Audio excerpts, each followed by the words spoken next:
What are the first 5 recommendations you would make for someone that wants to stay healthy and keep their family healthy, and you don't have a lot of time, so you want to be direct and say, so if there's a list of 100 things, what's the top 5 that you want to make sure? If you have a 1-minute phone call with your family member and they go, tell me the 5 most important things I can do to avoid chemicals, pesticides, toxins, or any radiation or any kind of exposure that's harmful to me.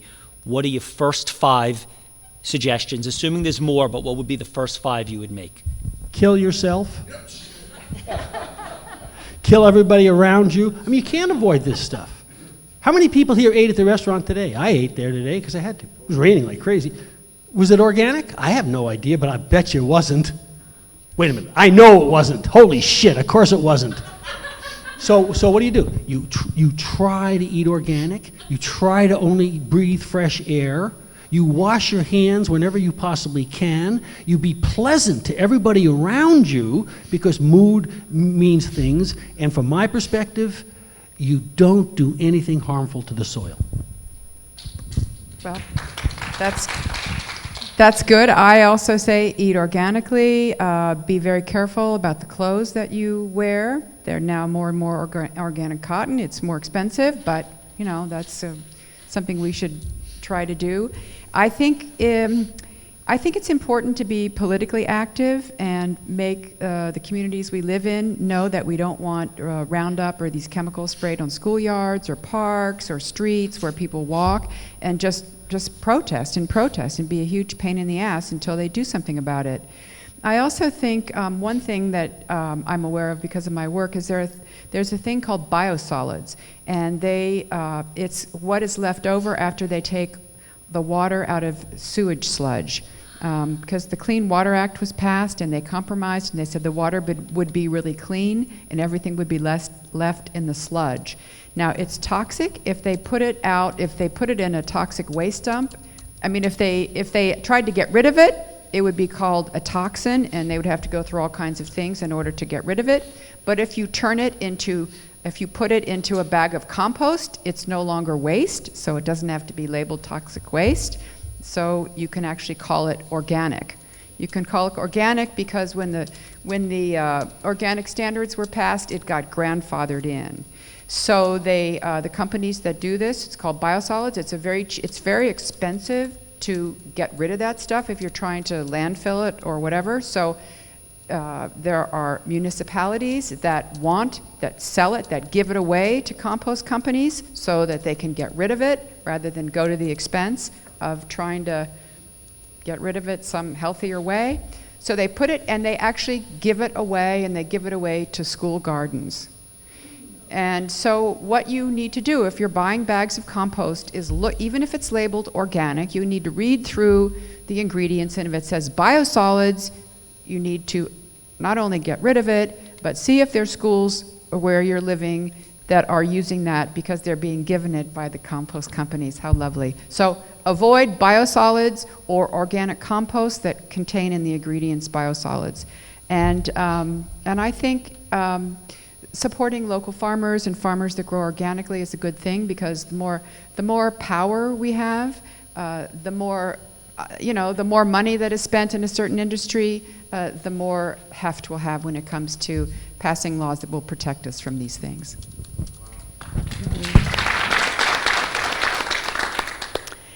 I would say, if it's my family, I would say, if you have kids, I want you to make sure all your household products, all the chemicals and pesticides you have in the house, let's change it to biodegradable products.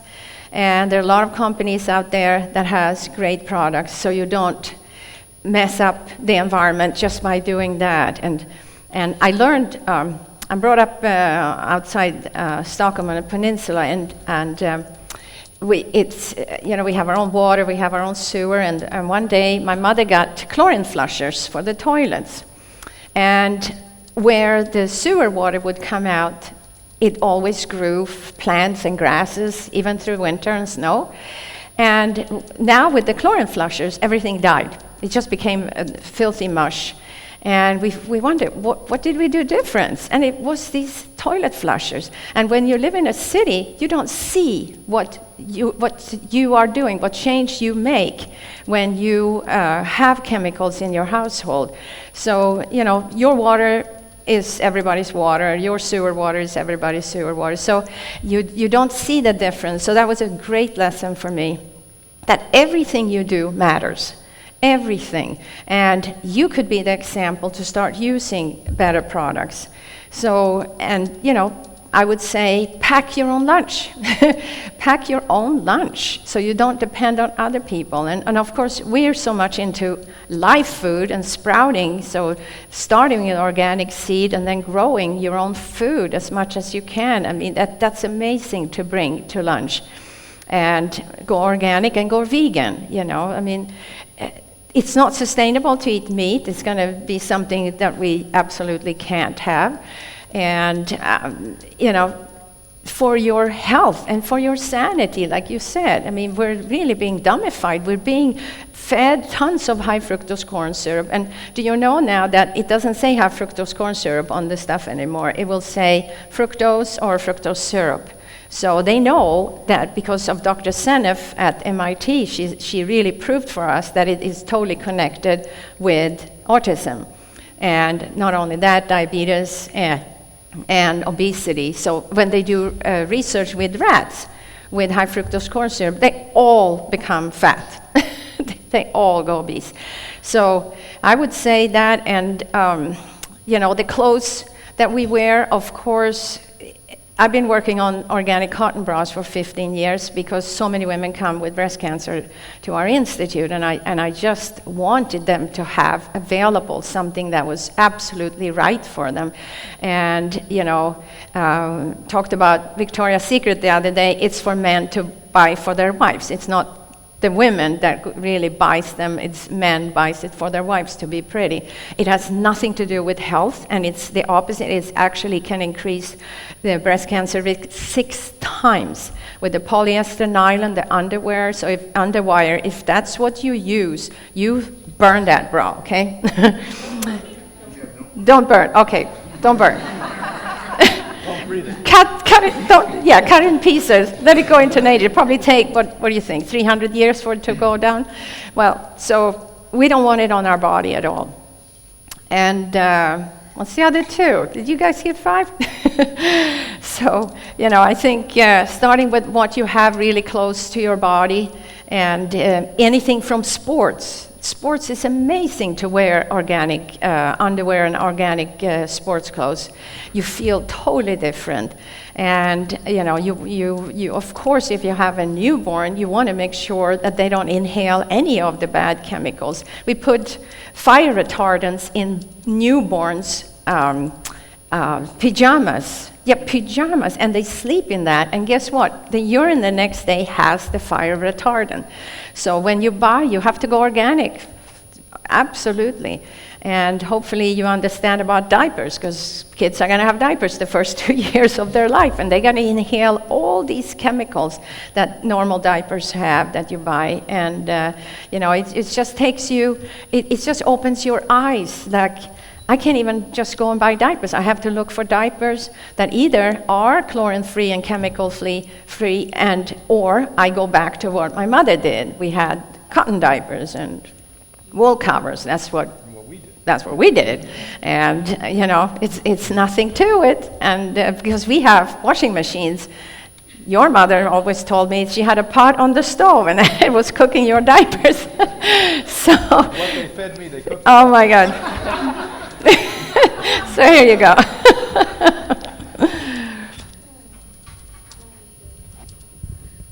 When we think about how to get rid of poisons in our life, I prioritize this in a way, how quickly will we die if we don't address this issue? So we start with oxygen. Every environmental protection agency, I read 17 countries, tell us that inside of a home or an apartment is between 6 and 7 times more polluted than outside, even if you live in Los Angeles or Paris, a highly polluted city. So you must either get an appropriate, proper air filtration system, and most of them on the market, including expensive ones, are a farce. They don't work. You must also open your windows and breathe fresh air 12 months a year, wherever you choose to live, be it hot or be it cold. When you drive your automobile, you should crack your window. Even a Bentley or a Rolls-Royce has fumes that go inside of the carriage. And so number one is oxygen, and that's what you do for that. Number two is water. This has become an abundantly clear subject to me, since all water, as I mentioned previously, is polluted, and they intentionally put fluoride as well as chlorine, which both kill you, alter the brain, alter the nervous system, and also give you cancer. These are not opinions. These are not holistic facts or New Age rhetoric. This is the most cutting edge and absolutely empirically proven science that we can speak about today. So you must get water to a distilled level, something that's that pure. Rainwater without pollutants in it is like distilled water. And Dr. Pollack will address this even more than I will, I'm sure. Number three is food. And if you're not a plant-based eater today, you're part of the problem. What we do know scientifically is where most chemicals, most heavy metals reside is in fat. And so that's animal fat. And we'll start with fish. We'll go to little chickens and turkey. We'll go to pork, which even the Bible wrote about, and that was several, hundreds of years ago, or thousands, a couple of thousand years ago. And we go to the red meat, the notorious one, and many of you listening say, well, I don't eat meat, I eat fish, and I eat pork, and it's all meat. That's meat. Eggs, by the way, are riddled with pollutants. Dairy food is maybe even more riddled with pollutants on an average than all meats. So if you want to be polluted, you want chemicals, continue to eat animal-based foods. The so-called organic meats are a farce, a complete fraud. A book I'm starting in December will expose that, maybe clearer than people have in the past. It is all 100% a fraud. There's no such thing as organic meat. There's no such thing as a moral or merciful way to slaughter an animal and to eat it. There's no way that you can consume meat and not destroy the planet Earth that you're on. So now I've just talked about the plant-based consumption. Now we talk about growing food inside of your own home. We've been teaching that for 60 years successfully. And along the way, thank God, science taught us something we didn't even know. Why, since 1956, thousands and thousands of people like Anna Marie and I have successfully fought the aging process, and thousands more have reversed catastrophic disease, and tens of thousands more have prevented catastrophic disease, is because there's the most important medicine all of biology, all of science has ever discovered in raw plants and in the sprouts more than any raw plant. That, by the way, is an incredibly inexpensive way to get the most protein, the most vitamins, the most minerals, the most essential fat, and you can be sure it's organic because you're growing it in your kitchen window for pennies, So this is not an elitist idea like buying organic food at the Whole Food Market. This is something when I go proudly into ghettos around the world, I can teach. So growing your own food basically is good. Of course, lastly is to purchase organic food. Although it's flawed, at least they're attempting to not put the deadly chemicals on it at that point. And we have lobbyists in Washington and have for 10 years, and fought, and we're successful. They wanted to actually mandate that eventually you would only buy genetically modified seeds. So far, we've been successful in stopping that. I think in New Zealand they haven't, or they're trying to take that over at this point. We were not successful taking the one sentence out we worked for a couple of years on, where organic rules or organic laws will come from prevailing science. Prevailing science is not the legitimate Hippocrates Health Institute or Dr. Pollack at Washington State University, but Monsanto and DuPont, etc. So someday when you're sleeping and nobody's watching, as most people aren't, you're chopping away at your organic potato chips and organic soda, that basically they're going to make the rule go through and say it's perfectly fine to put genetically modified food into organics. Then we get to detoxification. Years ago, one of my close friends and colleagues did some research on hyperthermia, which has been widely used in countries like Germany to reverse viruses, bacteria, and cancers, with empirical data that's proven that it works. You just have to heat the body up a half a degree, it starts to reverse this. So 25 years ago, when he basically came to me in my office and said, we have shown that this works, but by the way, you don't have to go to a medical doctor and take anticonvulsion medicine and get your body heated up 6 degrees, get into an infrared sauna 20 to 30 minutes a day, and if you have cancer, from 30 minutes to an hour a day, 7 days a week, and it's more effective than anything else. And by the way, it takes 87, write this down in your head, 87% more heavy metals, chemicals, and toxins out of your body than does a normal sauna or a normal steam bath. So that's number 4 on the list. And number 5 is to reiterate what several people have said, in your house, your carpeting most likely is made of formaldehyde. Your paint, if you have an old house, is most likely lead. If not, you're lucky. But all the new paints, even at the large commercial shops today, globally, you can buy low toxic. There's no such thing as no toxic, unless you buy little pints from Germany. You know, like Liv, they make non-toxic. You could almost eat the stuff. Not that you would like to, unless you want to turn color. But bottom line is, you can do that, and from this point on, make those decisions. If you choose to continue to cook food, get to the Italians. They make 100% stone cookware. Stone, because even stainless steel has nickel in it, that, by the way, destroy the eyes and the body and the neurological system. So find out these things. Don't let yourself say, well, let's go listen to the expert. Become the expert. You think I was an expert? When I was young, I was the poster child for what not to do. And so I had to become the expert by learning, just like you. You're not a scientist, but by the way, you probably are articulating and writing more than most scientists know who are in denial. Well, I would start with just encouraging as many people to recognize that we live in 2 worlds. We have the real world, and we have the world constructed by public relations companies in the service of corporations. Monsanto, GMOs is a classic example. I agree with everybody else.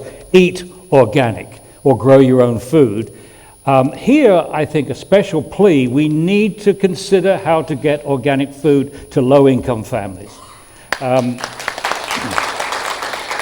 One suggestion is, we know, going to my waste management hat, we know that reuse as opposed to recycling is high value, low volume.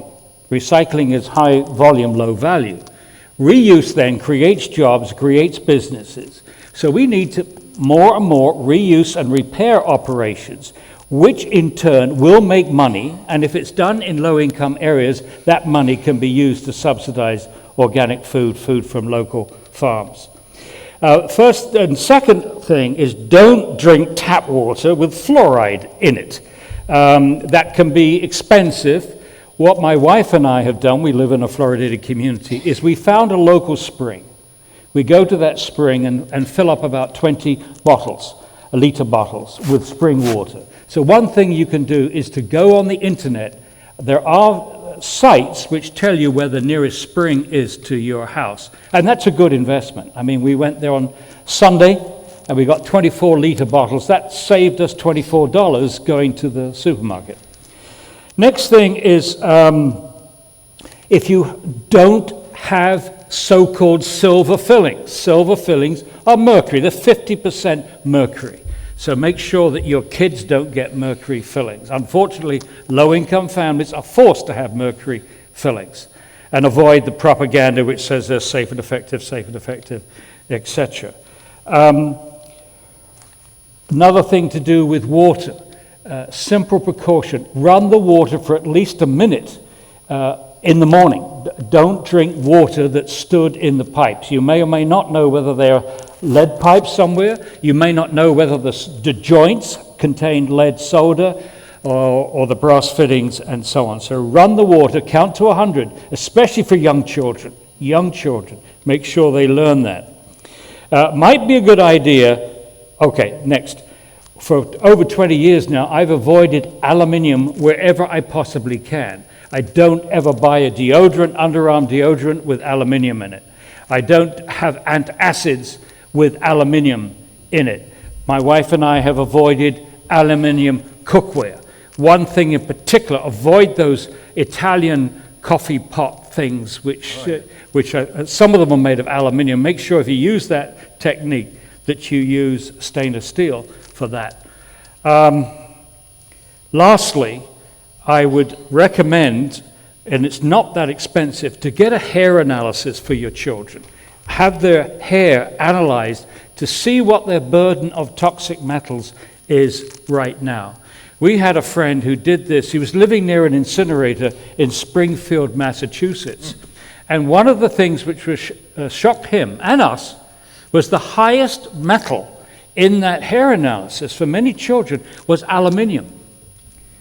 Now, it's a possibility with the advent of the incinerator. This is the first time that the ordinary person was exposed to airborne aluminium. You know, those aluminium cans going into the furnace, it was vaporized. Hitherto, most of the people that were exposed to airborne aluminium were working in aluminium smelters. Now we're all exposed to that, and the problem with aluminium, of course, it's implicated in Alzheimer's disease.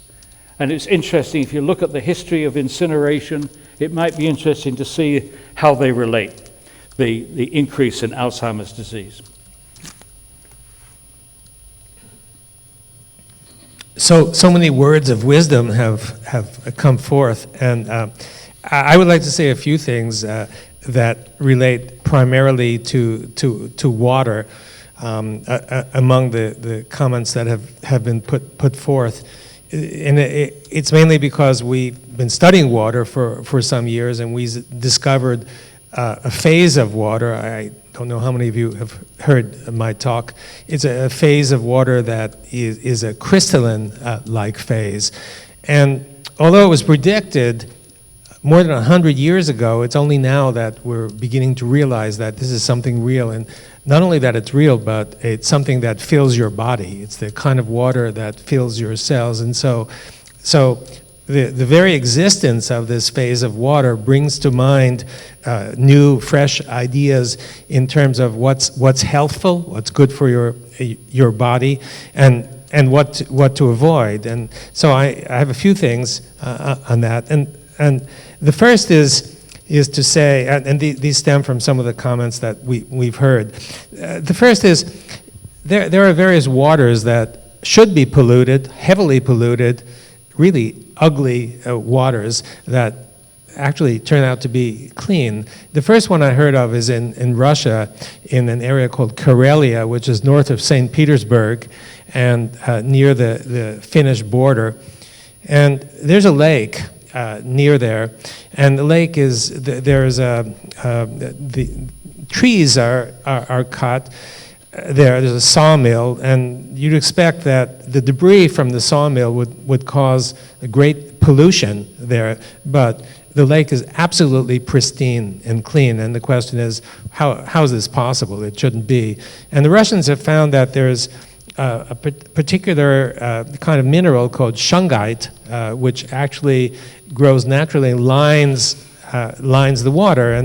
And this shungite, my colleagues who have studied it, actually creates this kind of fourth phase or easy water that we're talking about. And this seems to have a cleansing effect on the water. And we think we know why, but it's not completely clear. And in a couple of other instances where colleagues of mine in different countries, and one is in New Zealand and one is Malaysia, have actually cleaned up the dirtiest of waters using techniques, technologies. They really don't understand how it happens, but it happens, demonstrably happens. So mostly these are machines that put out certain frequencies electromagnetically. And they're different from one another. The groups don't know one another, but the result seems to be the same, that you in the polluted waters, and they're deadly, I mean, deadly looking and deadly. The machine's put into the water, and over a period of time, like a week or 2 weeks, it cleans. And they really don't understand why it cleans. And it's not completely clear why it cleans, but the point is, the first point is that these are the kinds of technologies that need to be studied, because if they demonstrably clean what is otherwise dirty, then this is something really powerful for humanity. And these are very simple machines. All they do is put out certain frequencies of electromagnetic energy, and voila, it's clean. So this is pretty amazing. I think it has something to do with this phase of water, but it would be more complicated to explain. Another point that comes on my list is, which was brought up before, is planting your own garden. And so one way to do that is to go back to Rudolf Steiner and his method of biodynamic farming. We have a garden. We haven't tried it yet, but I've read and met people who have done it, and the results are astonishing. And so one of the factors involved in so this is gardening without any kind of fertilizer. And I read recently of the results of some Californian grape grower who adopted this method. So zero fertilizer, and the earth is restored by this. And they're not only is their yield abundant, but also economically it turns out to be quite feasible to do this. So one of the secrets of biodynamic farming, among other seemingly weird-seeming procedures, is to take a pail and to dump just a tiny bit of compost in it, and then swirl it around for 30 minutes in one direction, and then swirl it around for 30 minutes in the other direction. And nobody would dream of doing anything like this, but it seems to work. And it harks back to the studies of water that were done, the classic studies by Victor Schauberger, who was a naturalist, not a scientist, who studied water and studied rivers and saw how the rivers bent and twisted. And he understood that the water that's gone through this is living water, as opposed to water that's just sitting there, which is like this, which is dead water. And the living water is the one that is good for your health. So, and we think that the living water, the one that's gone through vortices, is actually the fourth phase water, which is probably good for your health. It's not, we haven't exhaustively tested it, but your cells are full of this kind of water, and most of us are dehydrated, and if you can replace your missing water with the same kind of water that actually normally fills your cells, then that should be good for you. And Steiner's method maybe does the same thing with this swirling technique, and it creates living water full of easy fourth phase water, and the plants love it, and so they flourish, and you have wonderful plants. The next point is in your vegetable garden to, of course, take not only the fruits of the garden, literally, but also the juice. And so there are many juicers, and I know many people are into juicing, and we studied juicing in our laboratory. And so what you do is you take the vegetable or the fruit, and you run it through a machine that basically squeezes out the juice. It pulverizes, and you drink the juice. And so many health physicians and health practitioners advocate drinking juice for whatever ails you. And so we wondered whether it makes sense that what you're doing is you're taking the water from inside the plant cells and giving it to your cells, replacing what's missing. And I know from speaking to various of those people who have done that this is extremely effective no matter what. We did experiments to demonstrate that this water contains the plant water contains the fourth phase water that fills your cells as well as the plant cells, and so this really makes sense. The other point that was mentioned was hyperthermia. So hyperthermia is heat. And so why is heat good for you? Well, according to our studies, what builds this kind of water inside your cells most effectively is infrared radiation. Now, you would call this heat, right? And so if you wrap yourself in a jacket of some sort that increases your temperature, basically you're being exposed to infrared energy. You're receiving that infrared energy. This is the very energy that builds the easy or fourth phase water that fills your cells. Water that you need to function properly, because the proteins inside your cells that fold or unfold to do whatever is the work of the cell, they're ordinarily in an environment that contains this water, that contains an abundance of this water. When we're kids, we're born with it. When we get older, we don't have enough of it. When we're sick, we don't have enough of it. So if you expose yourself to infrared energy, or heat, if you will, that's what builds this kind of water. And that's why, at least my own experience, going into a sauna in Finland or a banya in Russia, you come out feeling wonderful. You have muscle aches, the muscle aches are gone. You have a headache, you feel depressed, it's wiped out.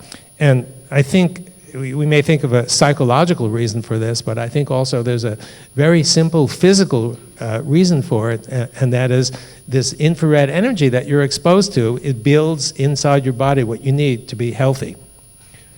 And finally, spring water.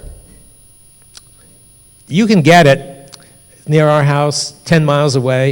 It's wonderful. It's filled with minerals. So we found that if you have mineralized water, the minerals create EZ, a fourth phase, around each molecule.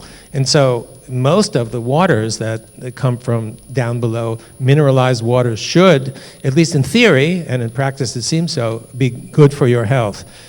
That's something that I too would advocate. So those are a few. And the final thing is the aluminum, or what we call aluminum, if you pardon.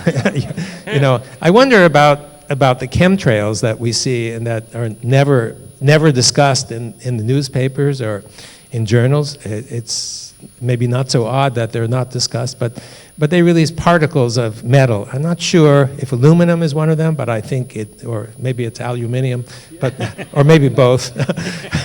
I think, and that is definitely a source of worry for all of us.